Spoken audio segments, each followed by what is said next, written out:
لا ما عاد يرعبني ظلم يهددني لا شيء أخسره لا لا مهما يطول الدرب فالحق معه.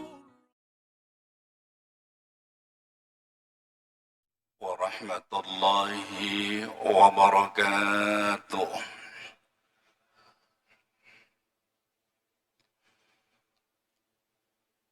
أعوذ بالله من الشيطان الرجيم.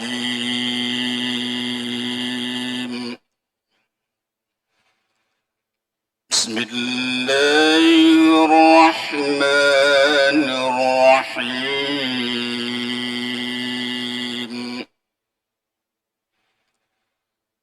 إنا فتحنا لك فتحا مبينا ليغفر لك الله ما تقدم من ذنبك وما تأخر ويتم نعمته عليك ويهديك صراطا مستقيما وينصرك الله نصرا عزيزا.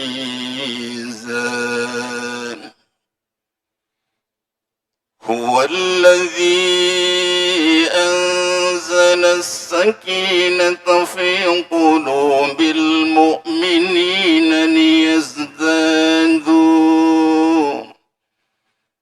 ليزدادوا إيمانا مع إيمانهم ولله جنود السماوات والأرض وكان الله عليما حكيما. Bapak Ibu hadirin hadirat, kaum muslimin muslimat rahimakumullah. Maha suci Allah yang telah menggerakkan hati kita sehingga pagi ini kita didapatkan oleh Allah bisa melaksanakan solat subuh secara berjamaah, kemudian bisa duduk dalam satu majelis ilmu. Maha suci Allah ingkang sampun maringi berbagai macam nikmat datang kula lan panjenengan sami, mulai nikmat zahir ngantos batin, milai nikmat materi ngantos non materi. Maha suci Allah yang telah menurunkan syariat berupa pernikahan, syariat yang sangat agung, yang sangat indah dan sangat istimewa. Cuman keindahan syariat berupa nikah ini, keistimewaan, keagungan, ini kemudian sering dirusak oleh oknum manusia. Baik di kalangan orang Islam yang mengaku Islam ataupun orang-orang kafir. Termasuk orang-orang liberal, pluralisme. Nah hadirin sekalian, kalau kita menengok sejarah zaman dulu, zaman orang-orang kafir Quraisy dulu, sebetulnya ada beberapa peristiwa pernikahan yang dilarang oleh Islam. Yang pertama berdasarkan penjelasan hadis Imam Bukhari yang disampaikan oleh Aisyah. Ada sebagian model pernikahan itu ada kira-kira laki-laki 10, tidak lebih dari itu. Kemudian dia akan mengumpuli seorang wanita. Disetubui dia, bergiliran dari orang 10 ini. Wah, ada si Ucok, si Bondan, si Miun, jejer 10. Digilir mangki. Satu persatu, sampai si wanita ini bobot, hamil. Kalau sudah kelihatan hamil dia, maka dia akan membesarkan si jabang bayi itu. Sebulan, 2 bulan, sampai lahir. Kalau sudah lahir, ini orang-orang laki-laki yang pernah ngumpuli dia, yang biasanya tidak lebih dari 10 orang, itu dipanggil semuanya. Kumpul semuanya. Nanti si perempuan ini, Pak, main tunjuk saja. Kan? Iki anakmu. Kasih nama dia, bawa pulang dia. Dan dia tidak bisa menolak, Pak. Betul sakit nolak, dia harus mau. Model pernikahan macam begini pernah terjadi di zaman orang-orang kafir Quraisy. Disebut pernikahan Arab. Hadirin, praktek pernikahan ini sesungguhnya ya tidak lebih dari pelacuran, sama. Cuman dibatasi kira-kira 10 orang. Cuman kalau orang buka praktek pelacuran, begitu kebobolan punya anak, mereka yang nanam benih itu nggak tanggung jawab. Lari begitu saja, nggak jelas dia anaknya siapa. Tapi model kafir jahiliyah ini, Pak, yang membuai tidak bisa lari. Tidak bisa ngelak dia. Pokoknya begitu diserahkan, Kang, ini anakmu, silakan kasih nama, bawa pulang dia. Sudah dibawa pulang. Hadirin, model pernikahan macam begini ini dilarang oleh Islam. Hukumnya haram. Panjenengan bisa nggak membayangkan Mehdanio kalau seandainya model pernikahan ini sampai sekarang masih berlaku? Wah, serem, wah. Serem. Kalau seandainya si perempuan ini punya anak, kan nggak jelas dari 10 ini bibitnya siapa yang masuk ini.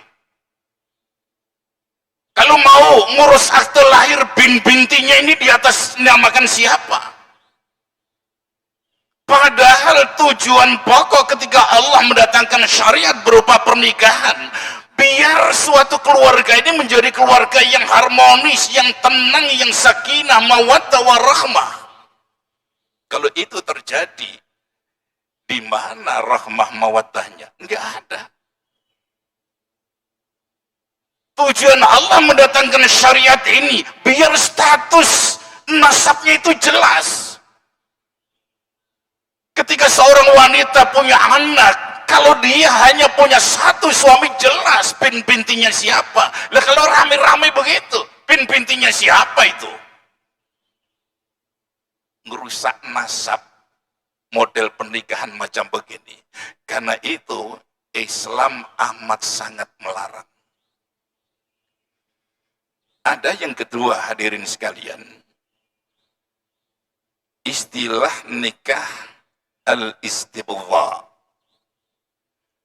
Pernikahan al-istibdha itu gambarannya adalah ada seorang suami, Pak, nyuruh istrinya untuk kumpul, untuk bersetubuh kepada orang yang dia sukai, yang dia tunjuk. Yang dia tunjuk itu mungkin dari kalangan bangsawan, orang yang cerdas, yang dermawan, sing ganteng. Nanti si suami akan ngomong kepada istrinya, istriku, Cek, Kamu minta dikumpuli si A itu. Dikumpuli, Pak. Berkali-kali sampai jelas si wanita ini bobot. Sampai jelas si wanita ini hamil. Kalau seandainya sudah jelas kehamilannya, maka si suami ini boleh ngumpuli dia. Dan ini pun Islam melarang. Model pernikahan al-istibdha ini haram hukumnya. Panjenengan pernah nggak membayangkan mendanio kalau seandainya model pernikahan begini ini sampai sekarang dihalalkan? Serem juga dia. Serem juga dia. Rusak. Asal ada wong sugih, bojo, ayo kumpul sama dia sampai bobot. Rusak Pak, syariat rusak. Dan harus saya katakan, pernikahan macam begini ini pernah terjadi di zaman kafir Quraisy dulu. Ada yang ketiga disebut nikah mut'ah atau kawin kontrak atau mu'akkad atau munqati'. Jadi sampai sekarang ada ini. Suatu akad pernikahan yang ditentukan oleh waktu. Bisa sehari, seminggu, sebulan, setahun, dengan mahar tertentu. Kalau dia sudah habis masa kesepakatan tadi, sudah cerai sudah bisa. Dan model pernikahan macam ini pun diharamkan oleh Islam.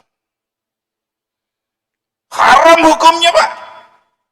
Dulu karena sesuatu hal memang pernah dihalalkan oleh Islam. Tapi kemudian Allah Subhanahu wa taala menyatakan bahwa pernikahan mut'ah macam ini haram hukumnya sampai hari kiamat. Karena itu Rasulullah mengatakan, bersabda dalam hadisnya, ya ayyuhan nas, inni qad kuntu azintu lakum fil istimta' minan nisa wa inna Allah qad harrama dzalika ila yaumil qiyamah. Wahai manusia, dulu nikah mut'ah ini memang saya izinkan untuk kalian. Tapi ingat, sesungguhnya Allah mulai detik ini sampai hari kiamat mengharamkan kalian nikah mut'ah. Ini bukan hanya terjadi zaman dulu saja, Pak. Sampai sekarang masih ada. Di Indonesia pun ada. Di mana, Pak? Markasnya ini? Di Jawa Barat. Di tempat yang kemarin-kemarin kita saksikan ada gempa yang luar biasa dahsyat, yang kemudian menewaskan ratusan manusia. Wallahu alam. Apakah dengan sebab itu kemudian Allah mendatangkan gempa? Jelas sudah diharamkan oleh Islam, tapi masih juga dilanggar. Maka Allah punya hak, Allah punya alasan menghancurkan mereka semuanya, Pak. Nikah mut'ah ini diharamkan oleh Allah sampai nanti hari kiamat. Ada yang kemudian istilahnya nikah syighar. Nikah syighar ini, Pak, gambarannya seorang laki-laki menikahkan putrinya atau saudari perempuannya dengan orang lain.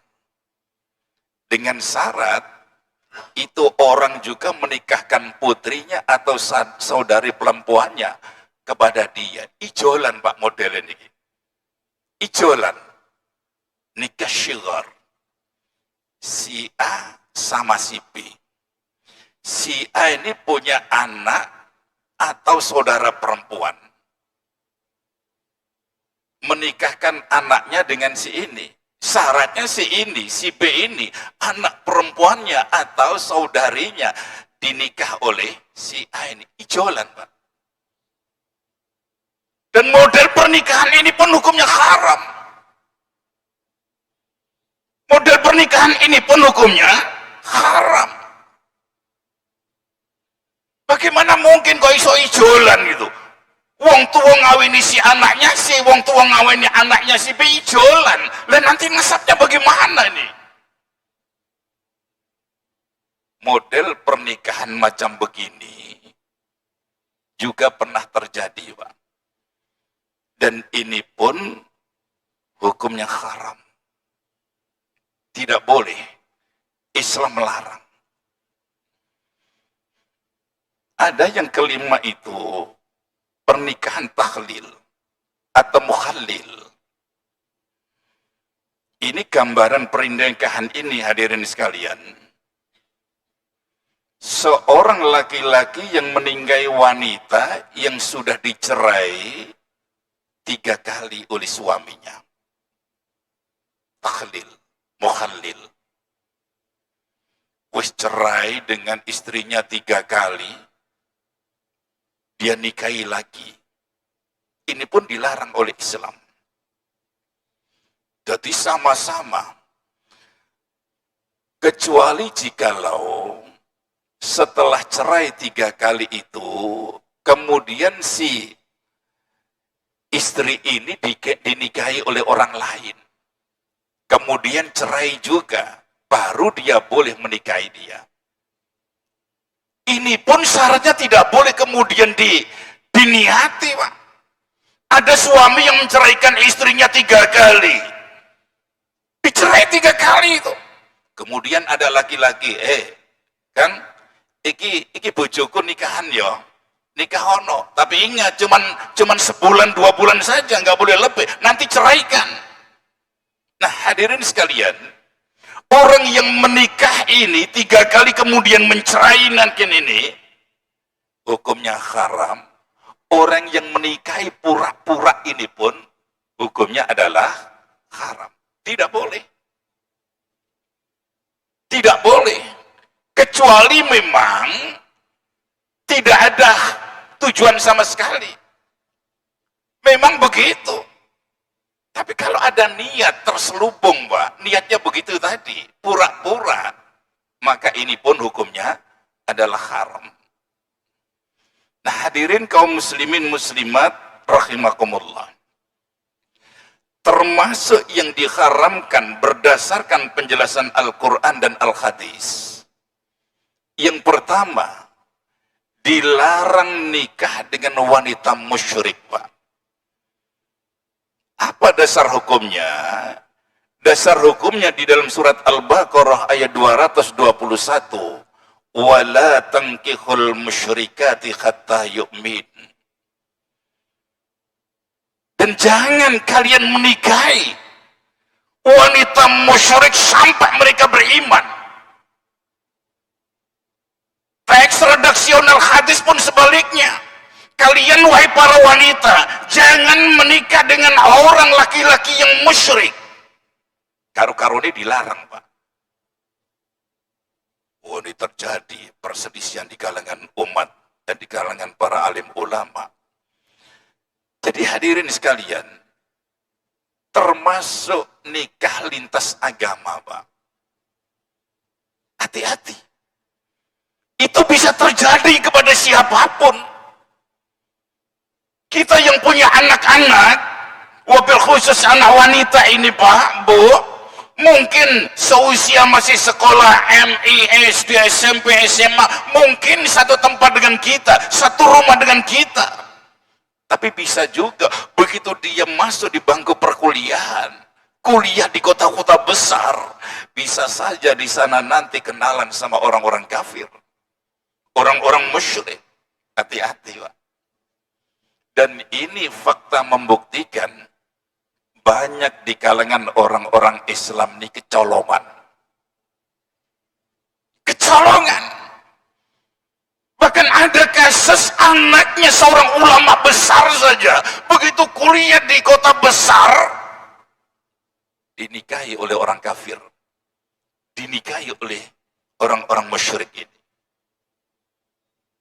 Akhirnya masuklah dia jadi orang kafir, orang Nasrani, dibaptis dia. Sampai punya anak, cucu. Dan ini terjadi. Karena itu harus dipantau ini perkembangan anak-anak kita ini, Pak. Ojo sampai dinikahi oleh orang-orang kafir. Bukan mahram. Bahkan statusnya anaknya ini anak zina sudah. Sampai kapanpun. Hati-hati, Pak. Kenapa ini harus saya tekankan? Karena memang di antara sekian banyak tujuan mereka adalah untuk memurtadkan umat Islam. Termasuk yang diserang itu nanti adalah generasi-generasi muslimah. Didekatin anak kita, dipacarin anak kita, begitu jatuh cinta, nikah, wes dibawa kabur, dimurtadkan mereka. Dan itu korbannya bukan 1-2 anak, sudah banyak. Sudah banyak terjadi. Yang kedua, hadirin sekalian, berdasarkan penjelasan Al-Quranul Karim, termasuk pernikahan yang dilarang adalah menikahi wanita yang masih dalam masa iddah. Itu hukumnya haram, tidak boleh. Apa dasar hukumnya? Dasar hukumnya di dalam surat Al-Baqarah ayat 235. وَلَا تَعْزِمُوا عُقْدَةَ النِّكَاحِ حَتَّى يَبْلُغَ الْكِتَابِ. Aja. Jangan kalian berazam, bertetap diri, berpendirian, ingin nikah, menikahi seorang wanita sampai masa iddahnya itu selesai. Niki, dia peringatan kepada yang wanita. Ketika dia memiliki masa iddah, Pak. Masa iddah niku masa penantian. Kan dalam pandangan Islam kan beda-beda ini masa iddahnya. Antara orang yang sudah menopause, masa iddahnya beda dengan orang yang ditinggal wafat suaminya secara normal atau cerai-cerai normal. Orang yang masa menopause, dia menanti masa iddahnya, jumlahnya beda dengan orang yang sedang hamil, yang menunggu masa iddahnya. Jadi beda orang, beda itu. Karena itu kita harus paham. Jangan sampai masih dalam masa-masa iddah, sudah nyelonong, nikah duluan. Jadi setiap orang tua harus paham itu, Pak. Dicek anak-anak kita. Kalau memang anak-anak kita itu masih dalam masa iddah, jangan sekali-kali kemudian dia memutuskan menikah. Yang laki-laki nggak ngoten. Yang laki-laki nggak ngoten. Jangan sampai menikahi wanita yang masih dalam masa iddah. Jadi masa iddah itu berdasarkan penjelasan Al-Quran, niku masing-masing orang, niku beda, tergantung situasi kondisinya. Wanita yang menopause berdasarkan penjelasan Al-Quranul Karim, maka masa iddahnya adalah 3 bulan. Itu berdasarkan surat At-Talaq ayat 4. 3 asyhur. 3 bulan. Yang kedua, bagi wanita yang hamil, maka masa iddahnya adalah sampai dia melahirkan. Ayyadha'na hamlahun. Itu berdasarkan penjelasan Allah dalam surat At-Talaq ayat 4 juga. Bagi wanita yang ditinggal mati suaminya, Pak. Ditinggal mati suaminya, Bu. maka masa iddahnya adalah 4 bulan 10 hari. Itu berdasarkan penjelasan Al-Quran di dalam surat Al-Baqarah ayat 234. Arba'ata asyhuri wa asyara. Kemudian yang keempat, wanita yang ditalak sebelum dicampuri, maka tidak ada masa iddahnya. Apa ada? Ada. Saya pernah ketemu itu orang melakukan akad nikah, Pak. Belum dicampuri. Begitu melakukan akad nikah, ada kabar. Ada kabar bahwa saudaranya meninggal dunia. Maka dia kaget, stres dia. Saking stresnya, kemudian dia pingsan. Ada lagi kasus teman saya itu, ternyata sakit epilepsi, Pak. Mari akad nikah, epilepsinya kumat, si laki-laki gak ngerti kalau si perempuan ini punya sakit epilepsi. Akhirnya dicerai, Pak. Dicerai, durung sampai kumpul. Nah ini masuk dalam masa iddah ini, An-Nisa ayat 22. Nah hadirin sekalian, selanjutnya yang dilarang oleh Al-Quranul Karim berdasarkan penjelasan hadis Rasulullah SAW dan banyak ayat Al-Quranul Karim, yang ketiga adalah menikah dengan wanita yang dinikahi oleh bapaknya. Ini pun hukumnya haram. Apa dasar hukumnya? Di dalam surat An-Nisa ayat 22, Allah berfirman, wala tankihu ma nakaha aba'ukum minan nisa illa ma qad salaf. Jadi jangan kalian menikahi mantan ibu kalian kecuali masa silam pernah zaman dulu sebelum Islam datang dibolehkan. Tapi sejak Islam datang, kemudian ayat Al-Quran menjelaskan, maka tidak boleh menikahi mantan ibu. Hukumnya adalah haram. Yang keempat, hadirin sekalian, dilarang menikah dengan wanita yang masih mahram. Dilarang menikah dengan wanita-wanita yang sesungguhnya masih mahram dia. Dan ini dijelaskan Al-Quranul Karim di dalam surat An-Nisa ayat 23. Hurrimat alaikum, diharamkan atas kalian. Jelas Al-Quran, diharamkan kalimatnya atas kalian menikahi orang-orang yang berikut ini. Siapa mereka? Yang pertama adalah ummahatukum, ibu kalian. Jelas ini tadi.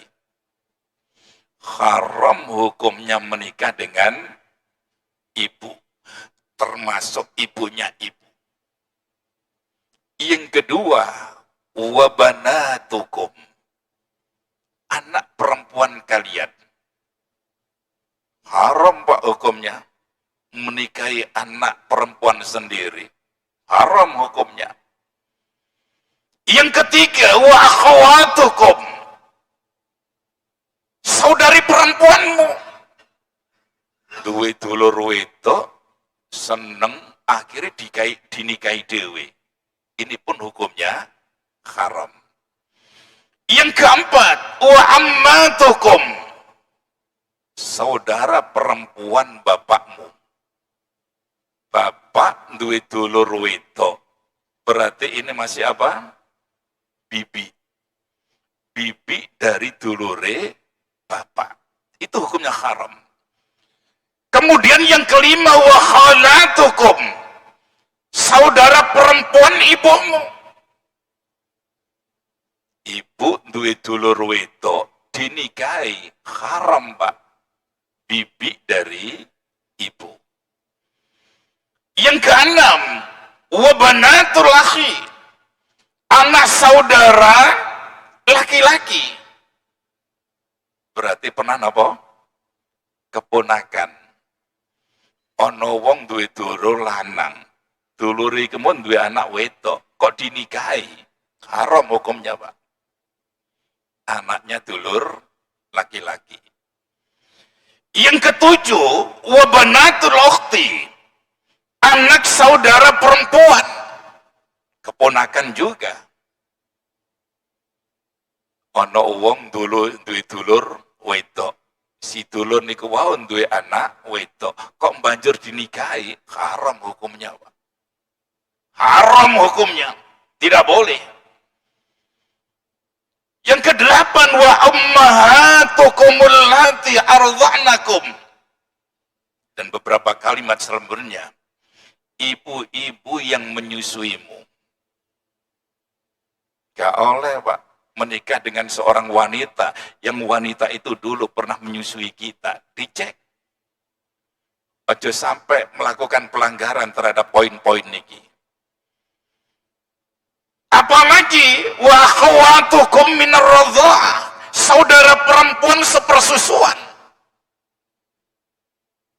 Kita pernah disusui si ibu A. Si ibu A pernah menyusui si B. Maka orang ini tidak boleh kemudian nikah dengan saudara sepersusuan tadi. Maka nopo kudu dieling-eling iki. Kalau seandainya ini pernah terjadi, dieling-eling. Awak dhewe mbiyen tau nyusui sapa ya? Sekalipun ini perselisihan ulama, sing jenenge nyusui iki sampai berapa kali, sampai berapa hari, itu panjang perselisihannya. Yang penting hati-hati, Bu. Panjenengan punya anak kandung, nyusu panjenengan. Kemudian panjenengan nggih pernah menyusui siapa begitu, si A. Nggak boleh anak kandung panjenengan kemudian menikahi orang yang pernah panjenengan susui itu. Makanya kudu jelas, kudu hati-hati. Kemudian yang ke-10 kata Al-Quran, wa ummahatu nisa'ukum, ibu istrimu. Berarti ini pernah napa, Pak? Mertua ya. Kita punya istri, ibunya si istri haram dinikahi. Itu wa ummahatu nisa'ukum. Mertua haram dinikahi, Pak. Yang ke-11, wa raba'ibukumul lati fi hujurikum min nisaikum. Anak-anak istrimu yang gawan dari sebelumnya. Jadi ini poin yang ke-11 ini gambarannya begini, Pak. Ada orang yang nikah dengan seorang wanita, janda dia. Bawa anak. Janda bawa anak-anaknya wis gede. Maka tidak boleh orang yang sudah menikahi orang tuanya kemudian nikah juga dengan anaknya. Tidak boleh. Kecuali kalau dia nikah, belum dicampuri, ternyata si wanita ini mati. Kemudian nikah sama si anak tadi, maka boleh. Jadi nggak boleh kemudian nikah sama anaknya. Yang ke-12 kata Al-Quran, wa khalailu abnaikumul ladzina min aslabikum. Istri anak kandungmu. Berarti pernah nopo? Mantu. Istri anak kandungmu.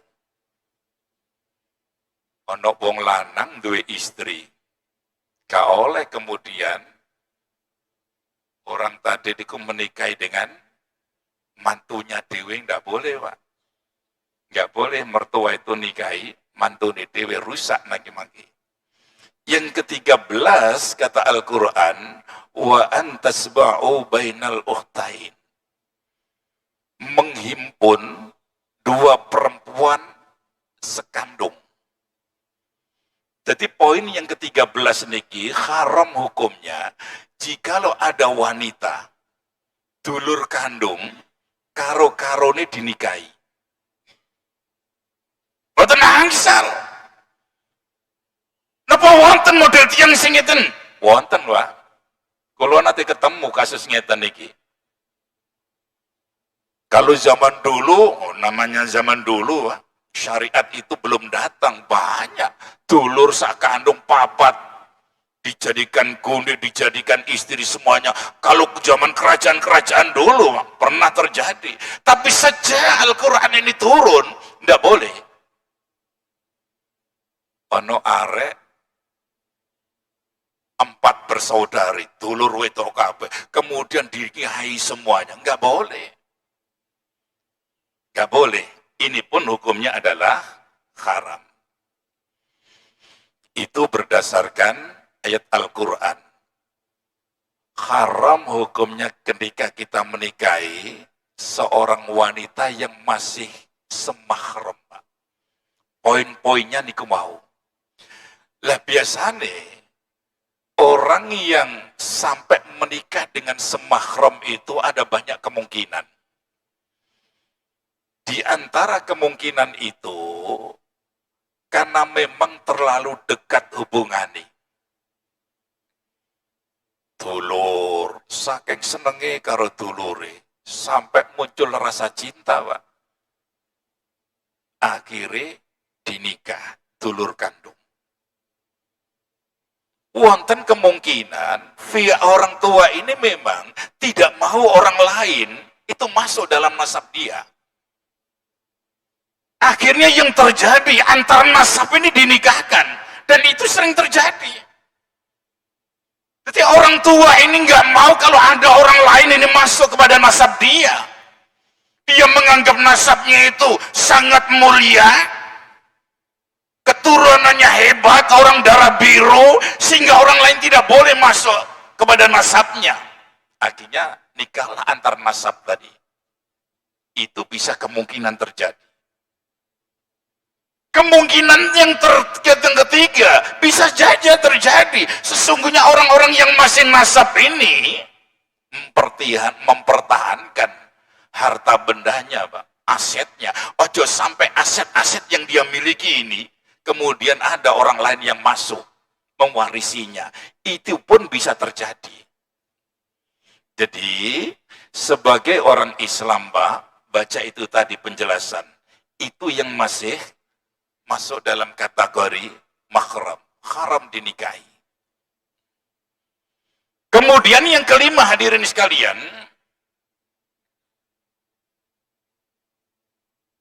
yang kelima, dilarang menikahi wanita lebih dari 4. Betul aksal, Pak. Dulu memang sering terjadi. Zaman Rasulullah saja pernah terjadi. Ada seorang sahabat punya istri sampai 10. Ini mulanya orang kafir ini, Pak, orang musyrik. Begitu dia masuk Islam, maka Rasulullah merintahkan pegang yang 4, ceraikan yang lainnya. Akhirnya beliau melaksanakan. Jadi syariat ini sampai sekarang masih tetap berlaku. Fankihu ma taba lakum minan nisa masna wa thulatha wa ruba. Itu dasar hukumnya. Tidak boleh orang Islam itu nikah sampai 5 orang, 6 orang, 7 orang. Maksimal adalah 4. Hadirin kaum muslimin muslimat rahimakumullah. Ketika Al-Quran mengajarkan macam begini, itu pasti dibalik syariat ini kan ada manfaatnya, Pak. Nggak mungkin Allah mendatangkan syariat tidak ada manfaatnya. Ketika Allah mendatangkan larangan, pasti dibalik larangan itu karena madharatnya itu besar. Karena itu Islam melarang. Termasuk yang dilarang oleh Islam adalah menikahi wanita yang masih berstatus istri orang lain. ini pun haram hukumnya. Itu berdasarkan penjelasan Al-Quran di dalam surat An-Nisa ayat 24. Wal muhsanatu minan nisa illa ma malakat aimanukum. Jadi nggak boleh orang mukmin itu menikahi seorang wanita yang wanita itu masih jadi istri orang lain. Kalau yang ibu-ibu nikah lebih dari satu, ya poliandri namanya. Dan ini hukumnya haram. Apa ada seorang istri yang menikahi lebih dari satu suami? Ada Pak ya? Ada. Panjenengan buka di YouTube, ada. Dan itu hidup satu rumah. Ketika ditanya oleh seorang ustadz, kok iso dalam satu rumah, lah caranya bagi apa? Jadi ternyata caranya bagi itu bukan kok sehari dia diganti gitu, enggak. Jadi salah satunya kalau sudah tidur sama dia, kok kemudian dia wis turu, ditinggal gitu aja, pindah ke suami yang lain. Lah kan aneh ngeten iki. Ini dilarang pernikahan macam begini. Kalau seandainya si wanita itu hamil, coba kita bisa bayangkan, ini benihnya benih siapa ini? Gak mungkin kedua-duanya masuk dalam benih ini. Dan ini pelanggaran terhadap syariat. Para kiai, para alim ulama, orang-orang yang terlibat di KUA, mestinya melarang model pernikahan macam begini. Di Indonesia ada Pak. Seorang wanita bersuami lebih dari satu, tidak boleh. Termasuk yang harus saya sampaikan, ini nasihat saja Pak. Haram hukumnya seorang laki-laki itu merusak seorang wanita sampai dia cerai kemudian dia nikahi. Itu tidak boleh. Ini termasuk dosa yang besar. Ono seorang laki-laki seneng karo bojone wong liya, diprovokasi, ya apa carane cerai. Akhirnya cerai. Kemudian si wanita itu dinikahi sama dia. Ngerusaknya ini loh yang hukumnya haram. Dan itu ancamannya berat, sangat berat. Mungkin pernah saya sampaikan, dulu di zaman orang-orang Bani Israel dulu. Ini fakta pernah terjadi. Ada seorang yang ahli ibadah, rajin ibadahnya. Tapi dia cuman buruh tani saja. Buruh tani Pak, berapa sih gajinya buruh tani? Tapi ahli ibadah. Kuasanya Allah, istri dia, itu wanita yang sangat-sangat cantik. Bahkan paling cantik Bani Israel. Sampai kecantikannya ini terdengar oleh sang penguasa Bani Israel. Akhirnya sang penguasa Bani Israel ini ngutus emak comblang Pak.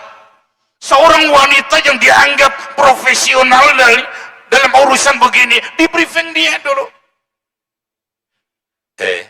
Mak, cek dekat ono. Aku krungu kok ono seorang wanita yang sangat cantik di sana. Bujuk dia, rayu dia agar mau bercerai. Kasih dia emas, kasih dia pakaian yang mewah. Bilang sama dia, nanti kalau cerai akan dinikah oleh sang raja nih. Oh, profesional Pak. Akhirnya didatangi.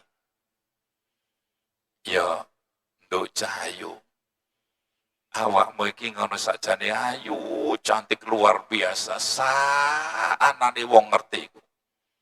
Cuman sayang bojomu kok cuman tukang petani, buruh tani. Kon tak kandhani Nduk ya. Tuan raja iki naksir karo awakmu. Nek awakmu gelem dinikahi, akan dijadikan permaisuri. Dikasih emas, dikasih dayang-dayang, dikasih pembantu, diperlakukan dengan istimewa. Akhirnya tergugah, Pak. Jeung ini bocah wedok dibujuk rayu ngoten. Akhirnya suatu ketika, biasanya ketika si suami ini pulang, digelar no tikar, dimasak no sing enak, dijak makan bareng-bareng. Biasanya begitu. Ini tidak ini. Begitu suaminya itu pulang dia, ya dimasakkan saja, nggak digelarkan tikar, nggak diajak makan bareng-bareng. Ono sing nggak beres nih. Si suami ini karena ahli ibadah, Pak, sensitif. Iki kok ono perubahan nih sang istri iki. Kata dia, istriku, apa yang kau lakukan? Kok aneh perbuatanmu ini? Nggak seperti biasa. Biasanya aku datang, kau ajak makan bareng-bareng, kau gelarkan tikar, engkau perlakukan dengan baik. Hari ini tidak. Kemana istri saya yang kemarin-kemarin itu?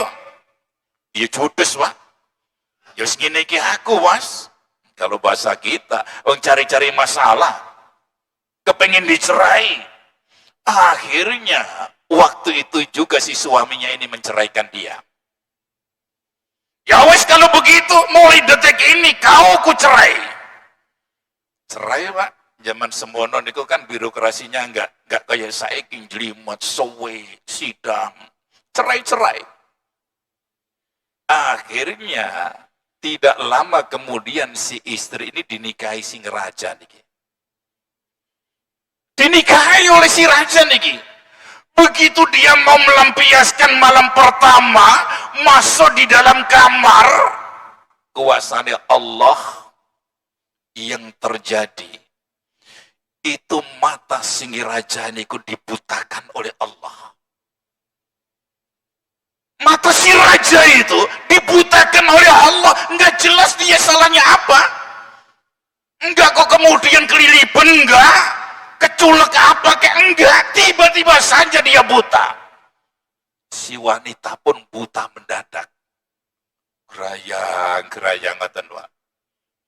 Bukan itu saja. Telinganya ini langsung ditulikan oleh Allah. Budek dia. Kopor dia langsung. Badannya, ros-rosannya ini dibikin ngececeng oleh Allah. Tangan yang biasanya bisa neko begitu, dia nggak bisa. Langsung ngececeng gini aja, gerayang-gerayang. Dan bukan itu saja, syahwatnya ini dicabut oleh Allah. Impoten dia. Terkapar kedua-duanya di dalam kamar itu tadi. Sampai pagi harinya. Suka-suka Allah, Pak. Akhirnya kabar begini ini tersiar di seluruh kalangan kaum Bani Israel. Sampai salah satu nabi dari kaum Bani Israel matul kepada Allah. Kenapa ini bisa terjadi? Apa jawaban Allah? Ketahuilah wahai nabiku, sesungguhnya dosa si raja dan perempuan itu sampai kiamat tidak akan aku ampuni. Dikira saya tidak tahu apa yang mereka lakukan. Dan ini dosa soal ngeroyok bojone uang liya. Hati-hati, Bu. Hati-hati, Pak. Panjenengan yang laki-laki boleh nikah lebih dari satu seperti yang saya sampaikan tadi. Tapi ojo pisan-pisan ngeroyok bojone uang liya. Yang tahu masih banyak orang yang masih statusnya jomblo. Jangan merebut istri orang lain. Ini dosa yang besar, ini kezaliman yang besar. Azabnya bisa dunia sampai alam akhirat. Termasuk yang dilarang oleh Islam niku, Pak, Bu, kawin lari. Kawin lari niku mboten kok kemudian kawin sampai melewah yo ngoten mboten. Kawin lari niku nggih tegese nikah tanpa wali. Lengetan ini banyak, Pak. Akhirnya nikah dengan wali-walian, wali etok-etokan. Arek-arek zaman sekarang ini kadang-kadang, Pak, sulit ditebak. seneng karo koncone. Seneng karo koncone, wong tuane menging melarang. Akhirnya kabur dia dari rumah. Kabur dia dari rumah. Di sana dia nikah dengan orang tadi, perempuan tadi. Enggak pakai wali-walian. Ini pun dilarang oleh Islam, Pak. Dilarang oleh Islam. Tidak syah pernikahan tanpa wali. Nah, ngeten iki kudu panjenengan perhatikan, Pak.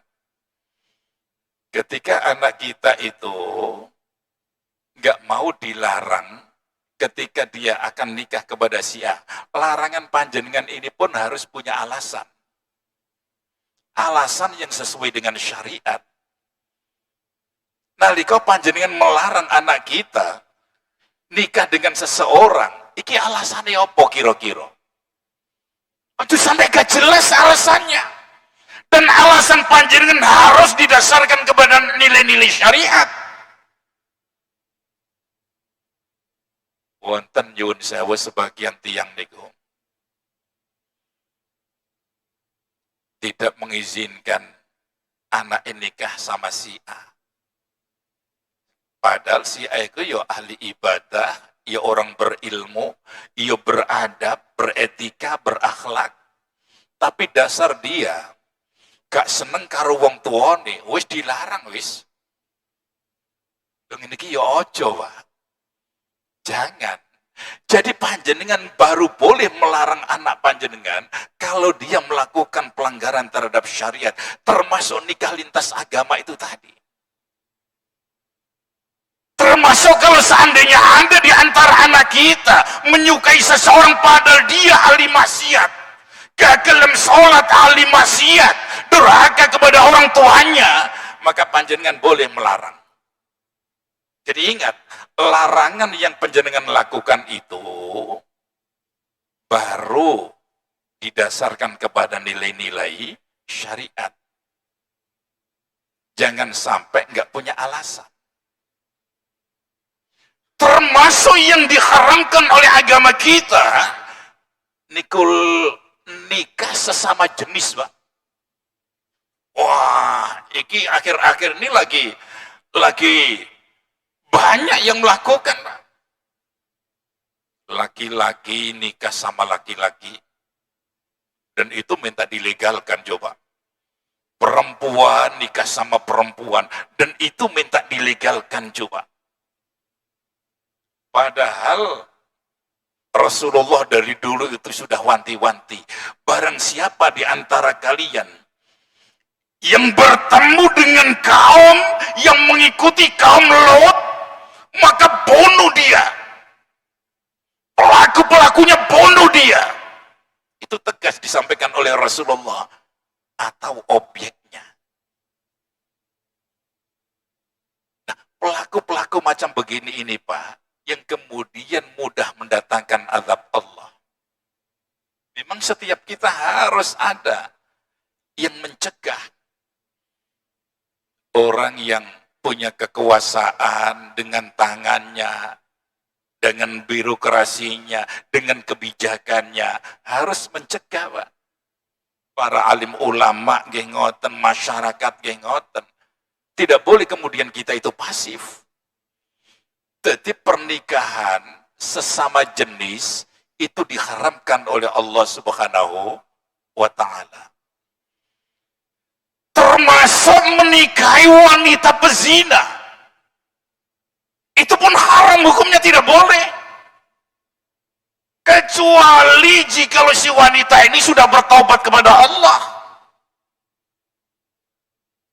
Yang kedua, kata para alim ulama, si wanita ini diberikan tenggang waktu sampai 1 masa haid untuk memperjelas ini rahimnya ini ada isinya apa enggak. Jadi Al-Quran mengatakan tidak boleh, Pak. Az-zani la yankihu illa zaniyah atau musyrikah. Laki-laki dilarang menikahi perempuan yang musyrik Yang pezina tidak boleh. Begitu pula sebaliknya. Tapi kata para alim ulama, kecuali jika mereka sudah bertaubat kepada Allah. Yang kedua, syaratnya dia harus membersihkan rahimnya minimal 1 masa haid. Biar jelas ini masih ada benih apa enggak di dalam rahimnya ini. Termasuk tidak boleh kita menikah waktu ikhram, Pak. Panjenengan sing haji, sing umroh, hati-hati. Ini pun dilarang oleh Islam. Nah, hadirin kaum muslimin muslimat rahimakumullah. Selanjutnya yang hendak saya katakan, coba saya perlebar. Tadi saya katakan syariat nikah ini sangat agung, Pak. Sangat suci, sangat indah, sangat istimewa. Jikalau kita mengikuti syariat ini. Lantas apa sih konsekuensinya setelah seseorang itu menyatakan ijab kabul? Panjenengan harus paham niki. Di balik ijab kabul itu ada konsekuensinya. Konsekuensinya apa? Yang pertama adalah adanya status yang berubah. Yang semula bujang, statusnya berubah jadi seorang suami. Yang perempuan yang statusnya semula gadis, dia berubah status jadi seorang istri. Itu terjadi ketika ijab kabul itu dilakukan. Jadi sekalipun calon suami istri PDKT masih sampai 5 tahun, 10 tahun, ya statusnya masih itu. Belum berubah. Tapi begitu ijab kabul sudah dilakukan, statusnya ini sudah berubah. Jadi seorang suami juga jadi seorang istri. Nih wis jadi seorang suami, gak oleh kemudian dipadakno ketika masih bujang, keluyuran dan pundi-pundi. Awas, ketika ijab kabul itu sudah dilakukan, berarti dia diikat oleh janji ini. Awas, aja siswe ning jopo omah, di rumah ada istrimu. Awas, aja duwe tingkah laku sakarepe dhewe, di rumah ada istrimu, ada keluarga istrimu. Jaga kehormatan. Jadi ini akan berubah, Pak. Makanya biasanya orang itu kalau sudah menikah, biasanya itu lebih dewasa dia, lebih sabar, lebih dewasa, lebih mikir. Dulu ketika masih bujang diajak tawuran, wayo oi. Dijak melean semalam, wayo oi. Saya mikir, sudah jadi suami, sudah punya keluarga, mikirnya lebih matang. Biasanya kalau sudah berumah tangga, ngoten, Pak. Apalagi yang kedua, di balik peristiwa ijab kabul itu, nanti ada hak dan kewajiban. Kalau ada seorang laki-laki melakukan pendekatan dengan seorang wanita, Pak, masih itu sampai 6 tahun, 7 tahun, maka si laki-laki tidak punya kewajiban untuk memberikan nafkah kepada si wanita. Durung nikah. Tapi begitu ijab kabul itu sudah diucapkan, detik itu masing-masing punya hak dan kewajiban. Kalau tidak, maka sangat berdosa. Sangat berdosa. Jadi sejak ikatan ijab kabul itu dilakukan, awas, si suami wajib memberikan nafkah. Awas, si suami wajib untuk mengumpuli istrinya. Awas, si laki-laki wajib untuk jaga istrinya.